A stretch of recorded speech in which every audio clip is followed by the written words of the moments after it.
نہیں ایسی کوئی بات نہیں ہے، میں تو یہ دیکھ رہا تھا کہ آپ نے چھوٹے کا تعارف کروایا بھی تو کیسا، آپ اسے ایک اہم اور کارآمد پرزے سے تشبیہ دے رہے ہیں۔ عدیل کو اپنی بے ربط اور کھوئی کھوئی سی کیفیت سے نکل کر اپنے اعصاب ٹھکانے پہ لانے پڑے تھے۔ جب یہاں آ ہی گیا تھا تو یہاں کے ماحول کو قریب سے جاننا اور سمجھنا بھی ضروری تھا۔ جب ہی اپنے انداز و اعتبار کو سنبھال دیا، پرزا اس لیے کہا کہ آج کل ہم ایک مشینی زندگی جی رہے ہیں۔ ہمارا انسانوں کے بغیر تو گزارا ہو جاتا ہے، لیکن مشینوں اور ان کے پرزوں کے بغیر نہیں ہوتا۔ اور یہ چھوٹا تو ماشاءاللہ ایک ایسا پرزا ہے جو کسی بھی وقت کہیں بھی فٹ ہو جاتا ہے۔ تم اگر گاڑی کے نیچے لیٹ کر اسے ٹھیک نہیں کر سکتے تو یہی پرزا جو گاڑی کے نیچے گھس کر تمہاری مشکل حل کر دے گا۔ بغیر گاڑی کو جیک لگائے بھی یہ گاڑی کے نیچے جا سکتا ہے۔ انہوں نے فخریہ انداز میں چھوٹے کی خوبیاں بیان کی تھی اور عدیل بے ساختہ اس سے متاثر ہونے والے انداز میں مسکرایا۔ کیا اس کے علاوہ کوئی اور پرزے بھی ہیں یا نہیں؟ اس نے جان بوجھ کر پرزے پہ زور دیا تھا اور بوائے امتیاز اس کی شرارت پہ مسکرا دیے۔ ارے کیوں نہیں ہے، پرزے ہوں گے تو ورک شاپ چلے گا نا۔ اوئے جیدی، سلو ادھر آؤ، اپنے انچارج سے ملو، کل ہی دریافت ہوا ہے۔ انہوں نے ایک بلند اور تیز آواز سے کچھ دور گاڑی ٹھیک کرتے دو لڑکوں کو قریب بلایا تھا۔ جی استاد ابھی آئے۔ وہ فوراً ہاتھوں میں پکڑے اوزار ایک طرف ڈالتے ہوئے ان کا حکم بجا لائے تھے اور ہاتھوں اور کپڑوں کو جھاڑتے ہوئے قریب آگے۔ السلام علیکم۔ انہوں نے نئے چہرے کو کافی احترام سے سلام کیا۔ والسلام۔ عدیل نے اٹھ کر دونوں سے ہاتھ ملایا۔ یہ جیدیہ اور یہ سلو ہے۔ سلو کو تم اگر پورے نام سے پکارنا چاہو تو سلیمان خان بھی کہہ سکتے ہو، کیونکہ سلو کی دادی کو بہت شوق ہے کہ لوگ اسے سلیمان خان کہہ کے پکاریں۔ دراصل اس کی دادی اپنی جوانی سے سلیمان خان کی بہت بڑی فین ہے۔ یوں سمجھ لو دونوں ہانی یعنی ہم عمر ہی ہوں گے۔ یہ تو اس کی دادی نے شادی کر لی اور بوڑھی نظر آنے لگی، ورنہ وہ بھی سلیمان خان کی طرح بڑھاپے میں بھی جوان رہتی۔ آخر بیچلر لائف بھی کوئی چیز ہوتی ہے۔ بوائے امتیاز کی دلچسپ وضاحت اور سلو کے تعارف پہ باقی سب کی طرح وہ بھی ہنس دیا تھا۔ وہاں موجود جیدی، سلو اور چھوٹا بے تحاشا ہنس رہے تھے اور عدیل سب کے بے فکر چہرے دیکھ کر رہ گیا۔ بے شک وہ سب بھی کسی نہ کسی مجبوری اور ضرورت کے تحت ہی یہاں کام کر رہے تھے، لیکن پھر بھی چہروں سے آزاد اور بے فکر لگ رہے تھے، شاید اس لیے کہ ان کے کندھوں پہ ویسے بوجھ نہیں تھی جیسے عدیل نیازی کے کندھوں پہ تھے، جن کی وجہ سے اس کے کندھے ہی نہیں بلکہ سر بھی ہمہ وقت جھکا رہتا تھا۔ وہ کھل کے ہنس نہیں سکتا تھا، وہ کھل کے بول نہیں سکتا تھا، کیونکہ اس کے احساسات آزاد نہیں تھے، وہ سوچ کی مضبوط مٹھی میں جکڑے تھے۔ اس کے اعصاب پہ اس کے حالات کا پیرا تھا جن سے ہٹ کے وہ کچھ کر ہی نہیں سکتا تھا، اپنی کیفیت کا اظہار بھی نہیں۔ جودت، وہ ڈریسنگ ٹیبل کے سامنے کھڑا پرفیوم سپرے کر رہا تھا جب کومل دروازہ کھول کر اندر داخل ہوئی۔ جودت اس کی آواز پہ فوراً اس کی سمت پلٹا۔ جی آپا، کیا آپ فری ہو اس وقت؟ کومل نے اس کی تیاری دیکھتے ہوئے فوراً ہی بھانپ لیا کہ وہ کہیں جانے کے چکر میں ہے۔ آپ کے لیے فراغت نکالتے کون سا دیر لگتی ہے، بس حکم کرو آپ۔ وہ پرفیوم کی شیشی پہ کیپ چڑھا کر واپس ڈریسنگ ٹیبل پہ رکھتے ہوئے انتہائی سعادت مندی سے بولا، وہ انوشے کو اسپتال چھوڑنا تھا؟ ہیں؟ یہ انوشے نے اسپتال کب سے جوائن کر لیا؟ وہ کافی غیر سنجیدہ لگ رہا تھا۔ جودت، کومل نے سرزنش کرنے والے انداز میں کہا۔ جی جانے دو جودت، وہ ایک ادا سے بولا اور کومل خفکی سے گھورنے لگی۔ حالانکہ میں جانتا ہوں آپ میری نہیں کسی اور کی جان بننا چاہتی ہیں، اینی وے ہماری جان کوئی اور بن جائے گی، وہ ذو معنی لہجے میں کہتا عین کومل کے سامنے آ کھڑا ہوا تھا اور اس کی بات پہ کومل کی نظر جھکی، مبادا کچھ آیا نہ ہو جائے۔ فکر نہ کریں، میں آپ کے راز افشا نہیں کروں گا۔ ویسے جہاں آپ نے ہاتھ مارا ہے نا، وہاں آپ کو کچھ بھی نہیں ملنے والا۔ جہاں لوگوں کے دل دھک دھک کرتے ہیں وہاں ان کا دل کام کام اور صرف کام ہی کرتا رہتا ہے۔ جودت نے کومل کو چھیڑتے ہوئے آنکھوں میں کئی اشارے کر ڈالے تھے۔ وہ بڑے دنوں بعد نظر آئی تھی، اسی لیے اسے زج کرنے پہ تلا ہوا تھا، بلکہ وہ ایسا اکثر ہی کرتا تھا، اس کا مذاق اڑاتا تھا۔ فضول مت بولا کرو، چلو نیچے، انوشے انتظار کر رہی ہے۔ کومل اس کی باتوں کو نظر انداز کر گئی۔ آپ کی محبت کا ذکر اگر فضول ہے تو ٹھیک ہے، نہیں کرتے۔ وہ الٹی سیدھی ہانکتا کومل کے پیچھے ہی بیڈ روم سے نکل آیا۔ کہاں جا رہے ہو؟ سیڑھیاں اترتے ہوئے احمد نے پوچھا۔ کومل آپا جہاں لے جائیں، وہ کندھے اچکا کر شرارت سے بولا اور کومل نے آگے چلتے ہوئے یکدم پیچھے مڑ کر دیکھتے ہوئے اسے گھورا اور اتنے میں وہ بری طرح کسی سے ٹکرا گئی تھی۔ آذر اچانک ہی ڈرائنگ روم کے داخلی دروازے سے باہر آیا اور اندر داخل ہوتی کومل کو نہیں دیکھ سکا۔ ٹکراؤ خاصا شدید تھا۔ جودت اپنی بوکھلاہٹ اور ہنسی چھپانے کے لیے رخ موڑ گیا، جبکہ چکراتے دماغ کو سنبھالتی کومل آذر کو دیکھ کر مزید چکرا گئی تھی۔ احمد کے سامنے ایسا تصادم گھبراہٹ اور خفت کا باعث تھا، اور خفت تو اسے آذر اور جودت سے بھی ہو رہی تھی۔ Are you all right? Azar نے ذرا ٹھہر کے اس سے تصدیق چاہی کیونکہ کومل اپنی پیشانی سے ہلا رہی تھی اور دوسرا ہاتھ اپنی ناک پہ رکھا ہوا تھا۔ پیشانی سے بھی زیادہ چوٹ اس کی ناک پہ لگی تھی۔ جی میں ٹھیک ہوں، اس نے فوراً سنبھلتے ہوئے کہا اور اتنی سخت چوٹ پہ آنکھوں میں آ جانے والے پانی کو جلدی سے ہاتھ کی پشت سے رگڑ کر پونچھ دیا۔ آئی ایم سوری، میں دیکھ نہیں پایا۔ آزر نے معذرت کی، حالانکہ غلطی کومل کی تھی جو آگے بڑھتے ہوئے پیچھے کی طرف جودت کو دیکھ رہی تھی۔ اٹس اوکے، کومل بمشکل کہہ پائی۔ اسے اس وقت 3 لوگوں کی نظروں کا مرکز بنتے ہوئے کوفت اور بیزاری ہونے لگی تھی، اسی لیے وہ مزید وہاں رکے بغیر اندر چلی گئی اور آزر سیڑھیوں کی طرف بڑھ گیا تھا، لیکن کچھ خیال آ جانے پہ اگلے ہی پل ٹھہر بھی گیا۔ کیا پوچھ سکتا ہوں آپ جناب کہاں جا رہے ہیں؟ اس نے احمد اور جودت کو بیک وقت مخاطب کیا۔ میں تو اس وقت جم جا رہا ہوں، البتہ جودت کا کیا ارادہ ہے کچھ کہہ نہیں سکتا۔ احمد نے کندھے اچکائے۔ جی آپ بتا سکتے ہیں کہ آپ کہاں جا رہے ہیں؟ آزر کا لہجہ تنزیہ ہو چکا تھا۔ میں انوشے کو اسپتال ڈراپ کرنے جا رہا ہوں، وہ پھپھو سے ملنا چاہتی ہے، جودت نے شرافت سے جواب دیا۔ کوئی ضرورت نہیں ہے جانے کی، پھپھو گھر آ چکی ہیں، آزر کہہ کر سیڑھیاں چڑھ گیا اور احمد کوریڈور کی سمت مڑ گیا، جبکہ جودت وہیں سیڑھیوں کے پاس کھڑا رہ گیا، لیکن پھر کچھ یاد آنے پہ ایک قدم ڈرائنگ روم کی سمت بڑھا دیے۔ لیکن جو کچھ وہ دل میں ٹھان کے اندر داخل ہوا تھا وہ سب اسے فوری ہی ملتوی کرنا پڑ گیا، کیونکہ وہاں ایک آدمی پورا ٹولہ موجود تھا، حرمت، مدحت، کومل، جویریہ اور انوشے کو دیکھ کر اسے آزر کی بات یاد آ گئی۔ پھپھو گھر آ چکی ہیں، شاید دانیال انہیں سیدھا انیکسی میں ہی لے گیا ہے۔ جودت کی اطلاع پہ وہاں یکدم ہلچل مچ گئی اور سب سے پہلے صوفے سے چھلانگ لگا کر اٹھنے والی انوشے تھی۔ جلدی اور عجلت میں وہ اپنی چپل کے بجائے جویریہ کی چپل پاؤں میں پھنساتی وہاں سے بھاگ نکلی تھی۔ اپنی ماں کی آمد کی خبر سنتے ہی وہ سب کچھ بھول بھال گئی اور جودت میں ہی کھڑا دیکھتا رہ گیا۔ وہ پچھلے 5 دن سے مسلسل تھکن اور ہر جگہ کا شکار تھا۔ اس کے ذہن پہ کوئی ٹینشن سوار تھی اور وہ اس ٹینشن کا اب کوئی حتمی حل نکالنا چاہتا تھا، اور اس کے لیے جو فیصلے اور جو عزم وہ کر چکا تھا ان پہ ایک بار پھر غور کر رہا تھا، اور اسی غور و فکر نے اس کی آنکھوں میں نیند کا تعلق ختم کر رکھا تھا۔ اسے پتا تھا کہ اسے پرسکون نیند اسی وقت آئے گی جب وہ کوئی حتمی فیصلہ کر لے گا، اور آج کی رات فیصلے کی رات تھی اور اس نے اپنے ایک عمر کے ارادوں پہ آخری فیصلے کی مہر لگا دی تھی، جس کے بعد وہ حقیقتاً تھوڑی دیر کے لیے ریلیکس ہو گیا تھا، کیونکہ فیصلہ ہو چکا تھا، ایک مضبوط فیصلہ۔ وہ گہری سانس خارج کرتے ہوئے راکنگ چیئر سے اٹھ کھڑا ہوا اور کھڑکی کی طرف بڑھتے ہوئے تمام پردے ہٹا دیے۔ صبح کا سورج نمودار ہونے کے لیے انگڑائیاں لے رہا تھا اور تمام پرندے ایک نئی صبح، ایک نئے تحفے پہ اللہ کی حمد و ثنا کرتے اس کی ذات کا شکر ادا کر رہے تھے۔ زندگی چند گھنٹوں کے وقفے کے بعد پھر سے جاگ اٹھی تھی، نئی امیدیں، نئے عزم، نئی تمنائیں لے کر۔ صبح کی نرماہٹیں ہر چہرے سے آیا تھی۔ اس کی نظر کوارٹرز کی سمت اٹھی۔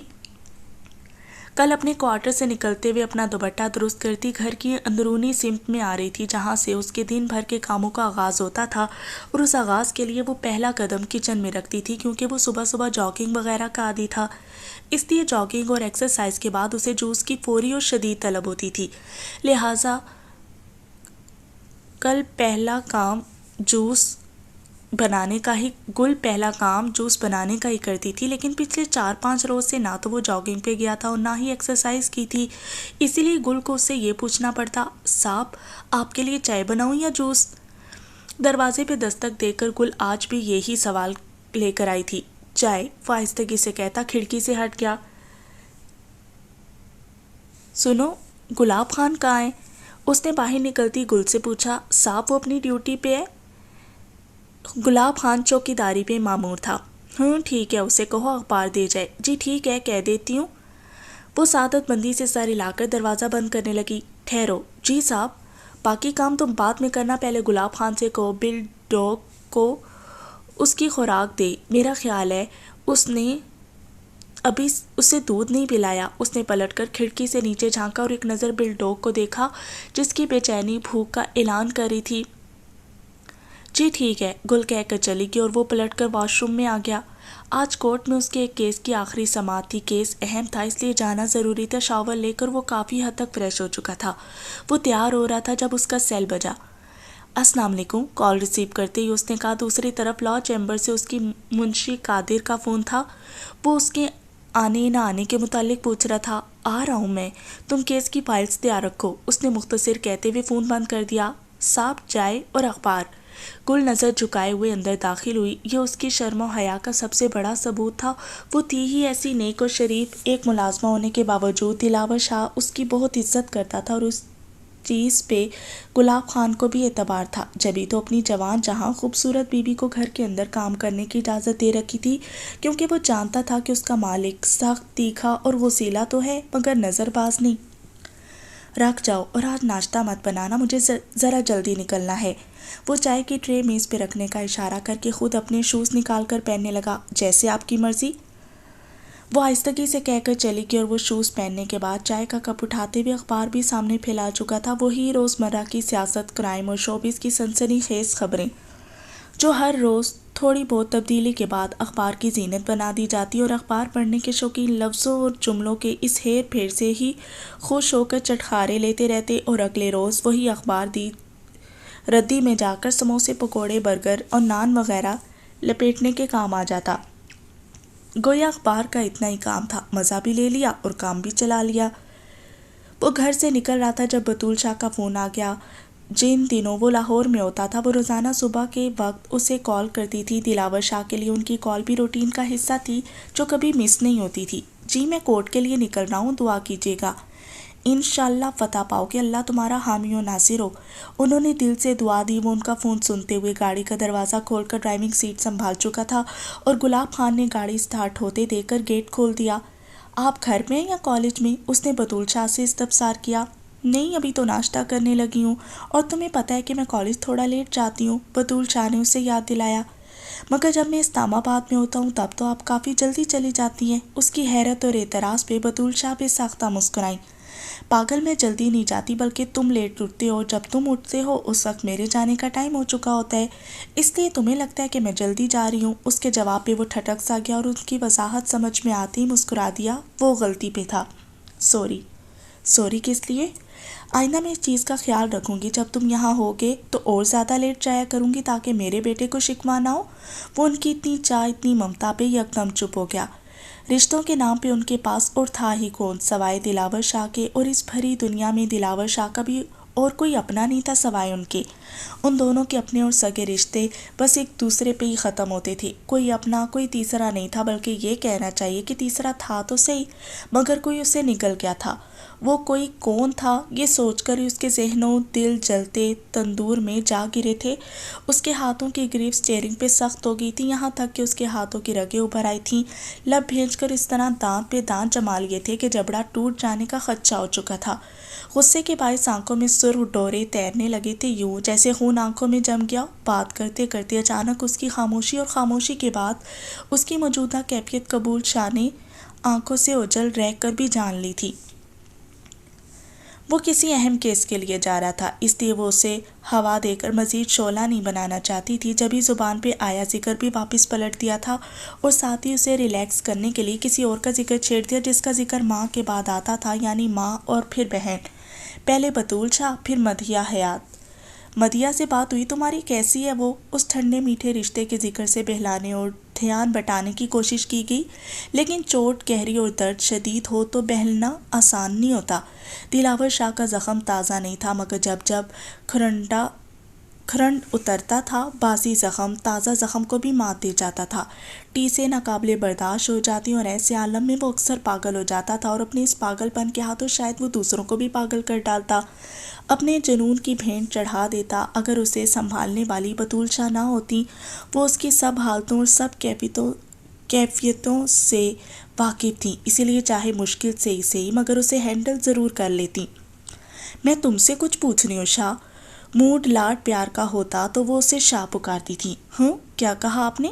مدیحہ کا پوچھ رہی ہوں۔ اوہ ہاں، پاکستان آ رہے ہیں وہ لوگ۔ ہیں؟ کب؟ تم نے پہلے تو نہیں بتایا۔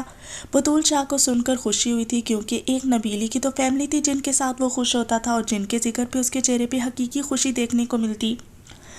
ان کا پروگرام کبھی بن رہا تھا، کبھی کینسل ہو رہا تھا، اس لیے نہیں بتایا۔ کب آ رہے ہیں کنفرم تو نہیں ہے، لیکن نبیل کی کوشش ہے کہ اس منتھ کے لاسٹ فرائیڈے تک آ جائے۔ کون کون آ رہا ہے؟ نبیل، مدیحہ اور فائزہ آنٹی۔ اور بھائی صاحب؟ ان کا سوال دلاور شاہ کو بھی خاموش کر گیا، اور اس کی خاموشی سے وہ ممکنہ جواب اخذ کر چکی تھیں۔ کہاں ہوتے ہیں آج کل؟ انہی کے متعلق دوسرا سوال۔ کینیڈا۔ کیا انہیں پتہ ہے کہ نبیل لوگ پاکستان شفٹ کر رہے ہیں؟ آئی ڈونٹ نو، میں نے پوچھا ہی نہیں۔ چلو اللہ انہیں خیریت سے لے کر آئے، وہ صدقے دل سے بولی آمین۔ ٹھیک ہے اماں، میں فون بند کرتا ہوں، میں اس وقت چیمبر پہنچ چکا ہوں۔ اس نے گاڑی پارک کرتے ہوئے بطول شاہ سے الوداعیہ کلمات کہے اور فون بند کر کے ہینڈ فری ڈیش بورڈ پہ ڈال دی۔ فائزہ بیگم دروازے پہ دستک دے کر اندر چلی آئی تھی۔ ان کی نظروں کا مرکز زری تھی۔ زری بیٹی آئی ہے؟ انداز میں شوق اور پیار تھا اور لہجے میں بلا کی نرمی تھی، وہی نرمی جس سے مدیحہ کو چڑ اور کوفت ہوتی تھی، بلکہ اب تو غصہ بھی آ جاتا۔ السلام علیکم آنٹی، آپ اٹھ گئیں؟ میں نے آپ کا پتہ کیا تھا، آپ سو رہی تھیں۔ مقابل ہستی کے انداز و اعتبار کی نرمیاں بھی کچھ کم نہیں تھی، وہ بھی آخر زرین ملک تھی، جس کو اس کے گھر والے موم کی گڑیا اور مٹی کا مادھو بھی کہتے تھے۔ ہر ایک کے لیے اچھی، ہر ایک کے لیے پیاری، سب کے لیے اپنے دل میں نرمی اور چاہ کا جذبہ رکھتی۔ کوئی کچھ بھی کہہ دیتا برا نہیں مناتی تھی، اور گر مناتی تھی تو ظاہر نہیں کرتی تھی۔ ہمہ وقت سکون اور ٹھہراؤ کا لبادہ اوڑھے نہ جانے کیسے جی لیتی۔ مدیحہ سوچتی تو وحشت سے بدک جاتی تھی کہ سب کچھ دل میں رکھ کے نہیں جیا جا سکتا، اور یہ کام مشکل ہی نہیں ناممکن بھی تھا۔ کسی اور کے لیے نہیں، صرف مدیحہ حیات کے لیے، جو اپنی باتیں، اپنے فیصلے، اپنے ارادے ببانگ دہل کہہ دیتی، جس نے چپ رہ کے اور بات دل میں رکھ کر جینا نہیں سیکھا تھا، جو ہر بات ٹنکے کی چوٹ پہ کہہ دیتی۔ بات منہ پہ کہہ دینا اس کی عادت تھی، اور ایسا کرتے ہوئے وہ سامنے والے کا نہ کوئی ڈر رکھتی تھی نہ لحاظ۔ دوسرے لفظوں میں اس چیز کو بے مروتی بھی کہا جا سکتا تھا، اور اس بات کا تو وہ خود بھی اعتراف کرتی تھی کہ سوری، میں مروت نہیں نبھا سکتی، اور یہ اعتراف کرتے ہوئے وہ خاصی لاپرواہ اور بے نیاز ہوتی تھی۔ لیکن اس کے برعکس زرین ملک ایسا بھی نہیں کر سکتی تھی۔ وہ شفاف، خاموش اور سبک ندی کی مانند لڑکی مدیحہ جیسی ضدی، ہر درم اور جنگجو لڑکی کا مقابلہ نہیں کر سکتی تھی۔ دونوں تصویر کے دو رخ تھے، اور دونوں کو اپنے علاوہ دوسرا رخ پسند نہیں تھا، لیکن اس کے باوجود دونوں ایک دوسرے سے بے حد قریب تھیں۔ مزاج کے تضادات کے باوجود دونوں کی فرینڈ شپ قائم و دائم تھی۔ لیکن ایک بات بڑی عجیب تھی، دونوں ہی ایک دوسرے کے دل کے حال سے انجان و ناواقف تھیں۔ البتہ یہ بات اور تھی کہ مدیحہ کے تو دل کا کوئی حال سرے سے تھا ہی نہیں، وہ دل اور دل کے حال سے فی الحال دور تھی، اور جو حال زری کے دل کا تھا وہ اس نے مدیحہ سے دانستہ چھپا رکھا تھا، صرف اس ڈر سے کہ اپنی عادت اور فطرت سے مجبور مدیحہ کبھی بھی اس کا راز نہیں رکھ سکے گی، بلکہ کسی نیوز کی طرح خبر نشر کرتی پھرے گی، اور زری فی الحال اپنے آپ کو نشر کروانے کا کوئی ارادہ نہیں رکھتی تھی۔ جب بھی مدیحہ کی نگاہ سے بچ کے رہتی، اسے محسوس نہیں ہونے دیتی کہ میرے دل کی دھڑکنیں صرف دھڑکنیں نہیں رہی، بلکہ کسی کے نام کا راگ بھی الاپنے لگی ہیں۔ جہاں اس کے نام کی ڈور چھوٹتی ہے، وہیں پہ ایک دھڑکن بھی چھوٹ جاتی ہے۔ مجھے نبیل نے بتایا کہ زری آئی ہے، خود تو کہیں باہر چلا گیا، میں نے سوچا ناشتہ بعد میں بناتی ہوں، پہلے تم سے ملا ہوں۔ تم بتاؤ کہاں تھی اتنے دنوں سے؟ میں انتظار ہی کرتی رہی کہ تم آؤ گی عبداللہ کے ساتھ، لیکن وہ کئی بار آیا کئی بار گیا، مگر اکیلا۔ انہوں نے افسوس اور محبت سے شکوہ کیا۔ بس میرے فائنل ایگزامز ہو رہے تھے، اس لیے بزی تھی۔ زری ان کی محبت بھرے شکوے پہ مسکرائی، اور مسکرائی تو مدیحہ بھی تھی، مگر تمسخرانہ جیسے کہہ رہی ہو، واہ ارے مروت، کسی کی یاد چاہے آئے چاہے نہ آئے، لیکن جب وہ ملے تو مروتاً کہہ دو جناب میں آپ کو ہی یاد کر رہا تھا، بڑی لمبی عمر ہے آپ کی، سامنے والا بے ساختہ خوش ہو جائے گا۔ یعنی مروت نبھ گئی ٹھیک ٹھاک طریقے سے۔ یہی حال اس وقت بھی تھا زری اور فائزہ بیگم کے بیچ۔ مدیحہ مسکراتی نہ تو اور کیا کرتی۔ نگارش کہاں ہے؟ تم اسے بھی ساتھ لے آتی۔ بھابھی کی طبیعت تھوڑی خراب تھی، وہ ریسٹ کرنا چاہتی تھی، اس لیے نہیں آئی۔ کیوں، خیریت کیا ہوا اسے؟ وہ متفکر ہوئی۔ ہاں، وہ سردی کی وجہ سے ان کی کمر میں درد ہو جاتا ہے، پہلے بھی کئی بار ہو چکا ہے، لیکن وہ کوڈامول لے کر کچھ دیر لیٹ جائیں تو ٹھیک بھی جلدی ہو جاتی ہیں۔ لیکن بیٹا تمہیں میرا کہنا برا تو لگے گا، مگر میں پھر بھی کہہ رہی ہوں کہ تمہیں اس کے پاس رہنا چاہیے تھا۔ ان کی دبی دبی سی سرزنش پہ زری مسکرا کر اس بات میں سر ہلانے لگی۔ بے شک آپ ٹھیک کہہ رہی ہیں، لیکن آنٹی مجھے یہاں بھابھی نے خود بھیجا ہے، حالانکہ میں نے آنے سے انکار بھی کیا تھا، لیکن وہ کہہ رہی تھی کہ میں اتنے دنوں سے مدیحہ سے اور آپ سے نہیں ملی، اس لیے میرا جانا ضروری ہے، کیونکہ چند ہی دنوں میں آپ یہ ملک چھوڑ کے پاکستان جا رہی ہیں، بعد میں پتہ نہیں کب ملاقات ہو، اس لیے آج کے دن سے فائدہ اٹھا لیا جائے۔ اس نے کہتے ہوئے گردن ترچھی کر کے مدیحہ کو دیکھا، جو پاکستان کے ذکر پہ پہلو بدل کے رہ گئی تھی، اور اس کی اس حرکت پہ فائزہ بیگم نے بھی ایک نظر اسے دیکھا۔ پھر اس کا انکار اور رات والی حرکت یاد آ گئی، اور پھر ان سے مزید اس کے بیڈ روم میں ٹھہرنا مشکل ہو گیا تھا۔ وہ نہ جانے زری سے کیا کہہ کر فوراً ہی واپس آ گئیں۔ اب کیا سوچ رہی ہو؟ مدیہ کو لب بھینچے خاموش بیٹھے دیکھ کر زری قریب آ گئی، جبکہ مدیہ ایک جھٹکے سے اٹھی اور اپنی وارڈروب تک چلی گئی۔ وارڈروب کا چوتھے نمبر والا پٹ کھول کے بلیک لیدر کا بیوٹی باکس نکال کر 3 ہندسوں کا پاس ورڈ ڈائل کیا اور ایک کلک کے ساتھ بیوٹی باکس کا لاک اوپن ہو گیا۔ اس نے اپنے کالج یونیورسٹی کے ڈاکومنٹس، بینک کے کاغذات اور کریڈٹ کارڈز کے ساتھ ساتھ اپنا پاسپورٹ بھی اسی میں سنبھال رکھا تھا۔ کوئی بھی ایمرجنسی پڑنے کی صورت میں وہ اپنا یہ بیوٹی باکس اٹھا کر کہیں بھی کبھی بھی لے جا سکتی تھی۔ باقی لوگوں کی طرح اپنے ضروری کاغذات اور اشیاء ڈھونڈنے کی کوفت نہیں اٹھانا پڑتی۔ اس نے بیوٹی باکس کی اندرونی پاکٹ کی زپ کھول کر اپنا پاسپورٹ نکالا اور خود پہ بڑا ضبط کرتی ہوئی پلٹ کر زری تک آئی۔ یہ لو، نبیل بھائی کو دے دینا۔ اس نے جیسے اپنے پر کاٹ کے زری کے ہاتھوں میں تھما دیے۔ زری اس کا پاسپورٹ دے کر اندر سے خوش ہوئی کہ چلو ان لوگوں کا تو مسئلہ حل ہوا نا، لیکن مدیہ کا انداز اور اس کے تاثرات دیکھ کر اسے برا بھی لگا تھا۔ تم تو ایسے دے رہی ہو جیسے احسان عظیم کر رہی ہو۔ ہاں، احسان عظیم ہی ہے، اگر یہ لوگ مجبور نہ کرتے تو میں احسان بھی کبھی نہ کرتی۔ وہ تلخی اور سختی کا رنگ لیے ہوئے تھی۔ ان لوگوں نے تمہیں کب مجبور کیا؟ تم تو زری کچھ کہتے کہتے رکی۔ ہاں، میں دلاور بھائی کے کہنے پہ مجبور ہوئی ہوں، لیکن تم یہ بتاؤ ان کو یہ بات کہنے کے لیے کس نے کہا، کس نے مجبور کیا؟ صرف اور صرف میرے گھر والوں نے؟ ان کو کوئی الہام تو نہیں ہوا تھا نا؟ بس خوش قسمتی ہے ان کی کہ بیچ میں دلاور بھائی آ گئے، لیکن زری یہ مجھے کبھی سدھار نہیں سکتے۔ میں پاکستان تو چلی جاؤں گی، لیکن یہ لوگ پچھتائیں گے، مجھے وہاں لے جا کر بھی پچھتائیں گے۔ مدیہ ہی رہے گی، چاہے پاکستان میں رہے چاہے انگلستان میں۔ وہ اپنے غصے اور نفرت کا اظہار کرتے ہوئے پھنکاری تھی اور زری حقیقتاً اس کے ارادوں سے خائف ہو گئی تھی۔ مدیہ پلیز، یہ کیا پاگل پن ہے؟ کیوں بے وقوف بن رہی ہو؟ یہ تو وقت آنے پہ پتہ چلے گا کہ کون پاگل ہے، میں یا پھر یہ لوگ۔ اس کے عزائم نیک نہیں تھے۔ زری چپ ہو کے رہ گئی۔ اسے بھلا کتنا سمجھاتی، اور اگر سمجھاتی بھی تو وہ کون سا سمجھنے والی تھی۔ تھوڑی دیر اور اس کے پاس بیٹھنے کے بعد زری جانے کے لیے کھڑی ہوگی۔ کس کے ساتھ جاؤ گی؟ تمہارے ساتھ۔ زری نبیل کے ساتھ جانے کا سوچ کر جھجک گئی، اسی لیے فوراً اپنی ذمہ داری مدیہ پہ ڈال دی۔ یعنی میرا ہی سر اور میرے ہی جوتے مجھ سے ملنے آئی ہو اور اب میں ہی چھوڑ کر آؤں؟ مدیہ مصنوعی خفگی سے کہتے ہوئے اٹھ کھڑی ہوئی تھی اور زری مسکراتے ہوئے اس کے بیڈ روم سے باہر آ گئی۔ دونوں آگے پیچھے سیڑھیاں اترتی نیچے آئیں۔ سامنے ہی نبیل اور فائزہ بیگم دونوں مل کر کوئی چیز خاکی رنگ کے کارٹن میں بند کر کے اوپر سے پیکنگ ٹیپ لگا کر اسے مزید مضبوط پیکنگ کی شکل دے رہے تھے۔ پچھلے 2 روز سے وہ اپنی ضروری چیزیں اور سامان سمیٹنے میں لگے ہوئے تھے۔ ارے تم جا بھی رہی ہو؟ اتنی جلدی بیٹھو تو صحیح۔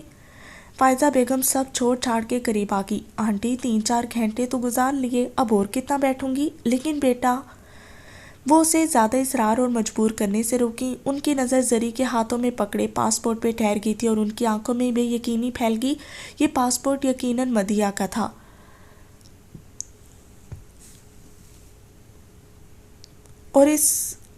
لیکن اس نے نہیں دیا، اور آج حیرت کا مقام تھا وہ مان گئی۔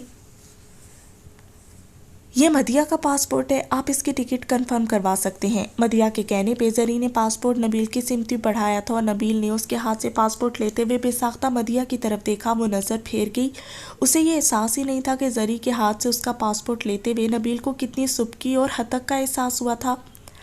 گویا اسے اپنی بہن پہ ہی اختیار نہیں تھا۔ وہ دوسروں سے سفارشیں کرواتا پھرا تھا اور وہ سب کی بات ماننے کو تیار تھی سوائے ان کی۔ فائزہ بیگم اور نبیل چپ کے چپ رہ گئے۔ نبیل کو پتا تھا کہ اس نے کس کے کہنے پہ پاسپورٹ دیا ہے۔ چلو زری، مجھے دیر ہو رہی ہے، میں نے اپنے فرینڈ سے بھی ملنے جانا ہے۔ مدیہ اسے متوجہ کرتی خود بیرونی دروازے کی سمت بڑھ گئی۔ مجبوراً زری کو ان دونوں ماں بیٹا سے نظر چرا کر اجازت لینا پڑی اور اس کے پیچھے باہر نکل آئی۔ مدیہ اپنی جینس سے گاڑی کی چابی نکال کر لاک کھول رہی تھی۔ زری خاموشی سے آ کر گاڑی میں بیٹھ گئی۔ وہ کالج سے واپسی پہ سب سے پہلے شاور لیتی تھی اور پھر لنچ کرتی تھی۔ جتنی دیر میں وہ شاور لیتی اتنی دیر میں اس کی خاص ملازمہ جو اس کا کھانا نکال کر گرم کرتی اور تازہ روٹی پکا کر دیتی۔ البتہ یہ اور بات تھی کہ روٹی وہ بہت کم کھاتی تھی۔ اس کی زیادہ دلچسپی چائنیز اور رائس وغیرہ میں ہوتی تھی۔ ویجیٹیبل بھی شوق سے کھاتی تھی اور اس کی پسند کے کھانے پکانے کے لیے اس کی ملازمہ رجو مخصوص تھی۔ صبح سے لے کر شام تک علیزے کا کوئی بھی کام ہوتا وہ رجو نے ہی نپٹانا ہوتا تھا۔ صبح سویرے فریش جوس سے لے کر رات سونے سے پہلے دودھ کا گلاس دینے کی ذمہ داری بھی رجو کی تھی۔ علیزے اپنی ملازمہ کو بھی سوار کے رکھتی، اس کے کپڑے، جوتے اور دیگر اشیاء اسے خود منگوا کر دیتی۔ وہ اپنی ملازمہ کو گندے مندے حلیے میں برداشت نہیں کر سکتی تھی، لہٰذا باقی تمام ملازمین میں سب سے زیادہ فریش اور تازہ دم رہنے والی ملازمہ صرف رجو ہی تھی۔ بڑی حویلی میں مبارک خان کے بعد قابل ذکر اور اہم مقام رجو کا ہی تھا، شاید اس لیے کہ مبارک خان وقار افندی کا خاص ملازم تھا اور رجو علیزے افندی کی خاص ملازمہ کہلاتی تھی۔ دونوں باپ بیٹی کے ٹھاٹ ہی نرالے تھے، کافی شاہانہ طرز زندگی تھا، باقی سب سے ہٹ کے۔ وہ شاور لے کر آئی تو لنچ تیار تھا، 5-10 منٹ میں ہی وہ لنچ سے فارغ ہو کر اپنے بیڈ روم میں سونے کے لیے آ گئی۔ اسے سوئے ہوئے نہ جانے کتنی دیر گزری تھی کہ اچانک کسی نے زوردار دستک دے ڈالی۔ وہ ہڑبڑا کے اٹھی اور ننگے پاؤں لپک کر دروازے تک آئی اور دروازہ کھول دیا۔ اون؟ اس نے اپنے اعصاب کنٹرول کرتے ہوئے آنکھیں پوری طرح سے کھول کر حیرت سے اون کو دیکھا۔ دماغ کے ساتھ ساتھ نیند کی وجہ سے آنکھیں بھی بوجھل ہو رہی تھی۔ اسے اس وقت اون کی موجودگی کی توقع ہرگز نہیں تھی۔ علیزے آپی، وہ ڈیڈ آپ کو بلا رہے ہیں، باہر لان میں بیٹھے ہیں۔ مجھے بلا رہے ہیں؟ اس وقت؟ خیریت؟ کیوں اس وقت نہیں بلا سکتے؟ اون کو حیرت ہوئی اور اس کی حیرت بھی علیزے تھوڑا سا ٹھٹک گئی۔ اس نے گردن موڑ کر اپنے بیڈ کی سامنے والی دیوار کے ساتھ نصب وال کلاک کو دیکھا جہاں اس وقت شام کے 6 بج رہے تھے۔ علیزے اپنا سر تھام کے رہ گئی، یعنی وہ اتنی گہری نیند سوئی تھی کہ اسے دن رات یا پھر صبح شام کا فرق ہی بھول گیا۔ اور دوسرا یہ کہ اس کے بیڈ روم کی دیواریں بھی ساؤنڈ پروف تھی، باہر یا اندر کیا ہو رہا ہے اسے کچھ پتہ نہیں تھا۔ پردے برابر ہوتے تو دن میں بھی رات امٹ آتی۔ لیزے آپی، ہوش میں تو ہیں آپ؟ اون نے اس کا بازو پکڑ کر ہلایا۔ ہاں ٹھیک ہوں، تم چلو میں آتی ہوں۔ وہ اپنے ہاتھ سے بال پیچھے ہٹاتی پلٹ کر واپس آ گئی۔ اون کندھے اچکا کر چلا گیا۔ وہ واش روم سے تولیے سے چہرہ پوچھتی ہوئی باہر نکلی۔ ہاؤ؟ یکدم اسے عقب سے ہاؤ کی آواز ابھری۔ علیزے ڈر کے ایک دم پیچھے ہٹی۔ اف، ہاں ہاں ہاں، آپ ڈر گئیں؟ وہ ہنس رہا تھا بے تحاشا اور علیزے تل ملا کر رہ گئی۔ ادیت، یہ کیا بدتمیزی ہے، واٹ نان سینس۔ وہ اپنا غصہ کنٹرول نہیں کر پا رہی تھی، حالانکہ وہ بلا وجہ غصے کرنے والی اور چیخنے چلانے والی لڑکی نہیں تھی، لیکن اس وقت اسے حقیقتاً غصہ آیا ہوا تھا۔ پہلے ان کے دروازہ دھڑدھڑانے کی حرکت اور اب یہ ادیت، وہ ایک ہی وقت میں 2 بار دہل چکی تھی۔ یہ بدتمیزی نہیں ہے، یہ تو کسی کو ڈرانے کا ایک انداز ہے۔ علیزے آپی، اس نے جیسے اپنی علیز آپی کی کم عقلی پہ افسوس کیا۔ Shut up, just shut up. ایک تو بدتمیزی اور بےہودگی کرتے اور پھر مسخرے بنتے ہو۔ علیزے نے ادیت کو اچھا خاصا جھڑک دیا۔ علیزے، یہ کون سا طریقہ ہے بات کرنے کا؟ آسیہ افندی بیٹی کے تیور دیکھ کر حیران ہوئی۔ مما، آپ نہیں جانتی، یہ دونوں حد سے زیادہ بدتمیز ہو چکے ہیں، آس پاس کچھ بھی نہیں دیکھتے اور مذاق کرنے کھڑے ہو جاتے ہیں۔ علیزے سچ مچ تپ گئی تھی۔ ادیت، کیا کیا ہے تم نے؟ آسیہ افندی ادیت کی سمت پلٹی۔ علیزے کو اپنے دونوں بھائی بہت عزیز تھے، دونوں جڑواں تھے، دونوں کی عمر 14 سال تھی، کافی ذہین اور لائق تھے، لیکن دونوں ہی حد درجہ شرارتی تھے۔ اپنی شرارتوں سے وہ ہمہ وقت کسی نہ کسی کو ستائے رکھتے۔ بڑی حویلی میں بہت سالوں بعد ان کے دم سے رونق جاگی تھی، سبھی ان کی شرارتوں اور چھیڑ خانی کو انجوائے کرتے تھے، لیکن اگر کبھی وہ اوور ہو جاتے تو ہلکی پھلکی ڈانٹ بھی کھا لیتے، اور اکثر اوقات یہ ڈانٹ انہیں علیزے سے ہی کھانے کو ملتی، کیونکہ سب سے زیادہ تنگ وہ اسی کو کرتے تھے اور درگزر بھی کرتی، مگر کبھی کبھی تو پھر یہ بھی ضروری ہو جاتا تھا۔ سوری بولو آپی کو۔ سوری، وہ کہہ کر فوراً کمرے سے باہر نکل گیا اور علیزے اس کی سوری پہ چونک کر سیدھی ہوئی، تب تک وہ جا چکا تھا۔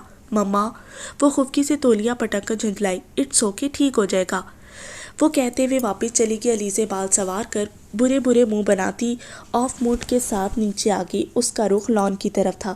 کہاں کے ارادے ہیں؟ باہر لان میں۔ گزرتے گزرتے حرمت نے پوچھ لیا۔ کوئی خاص وجہ؟ پاپا نے بلایا ہے۔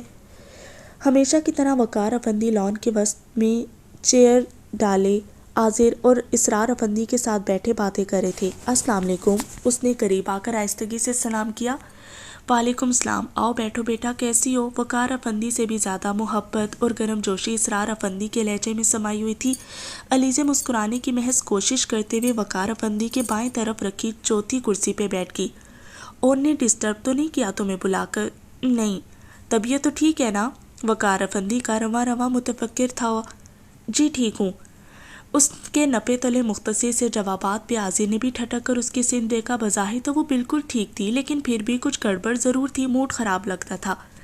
اس سے پہلے کہ وقار افندی مزید تشویش کا اظہار کرتے، اچانک مبارک خان وہیں چلا آیا۔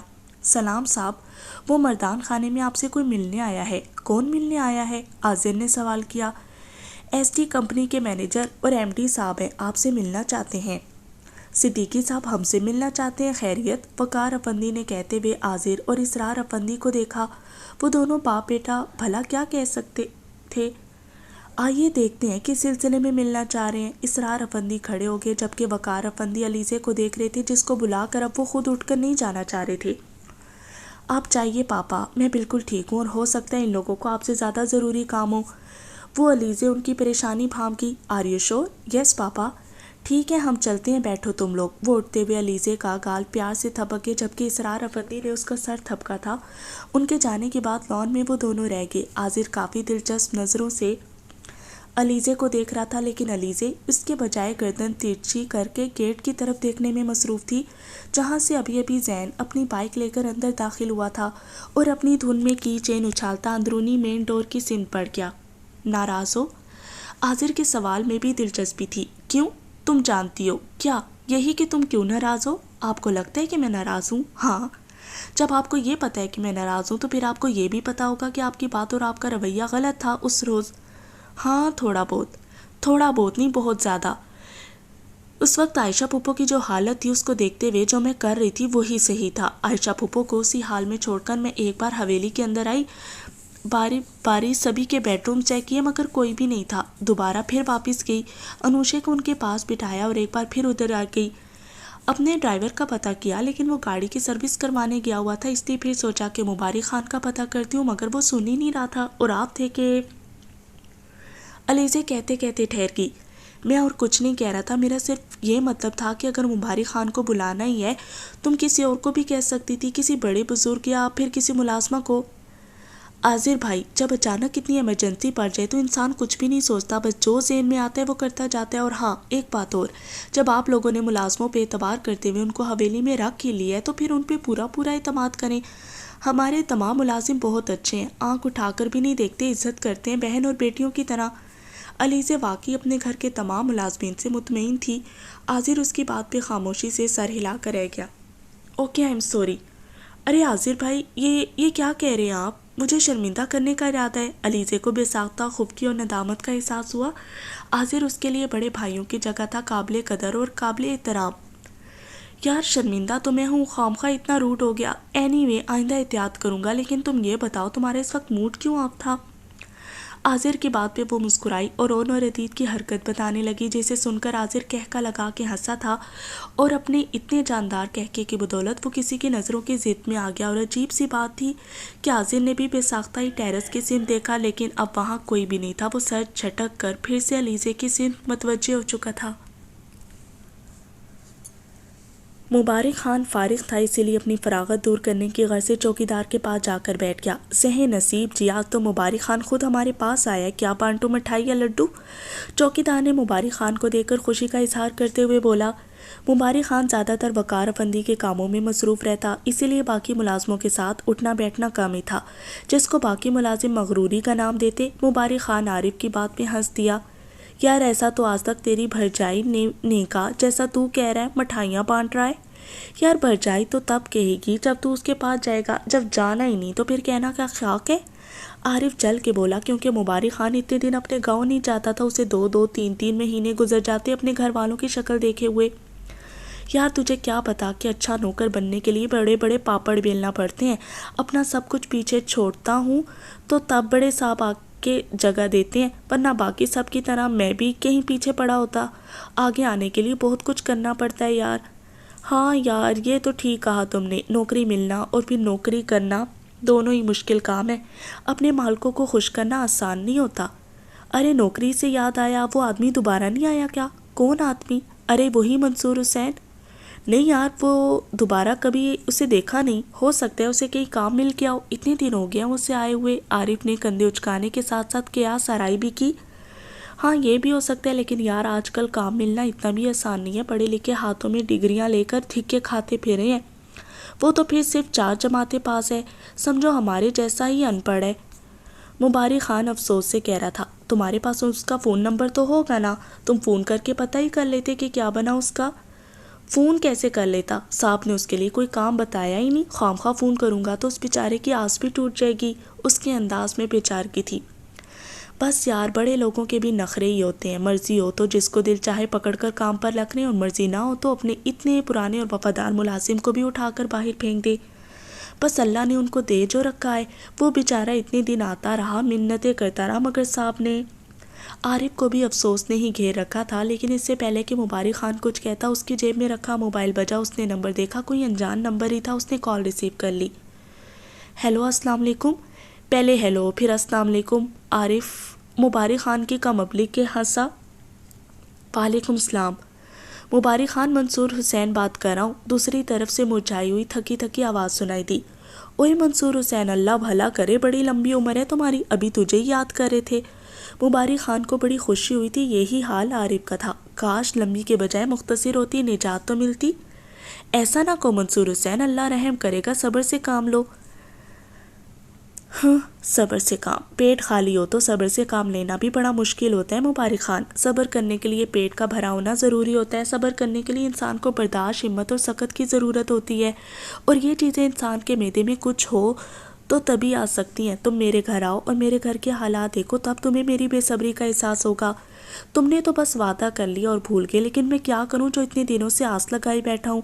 اگر تم کچھ نہیں کر سکتے تو مجھے انکار کر دو تاکہ میں کہیں اور جوتیاں گھسا لوں۔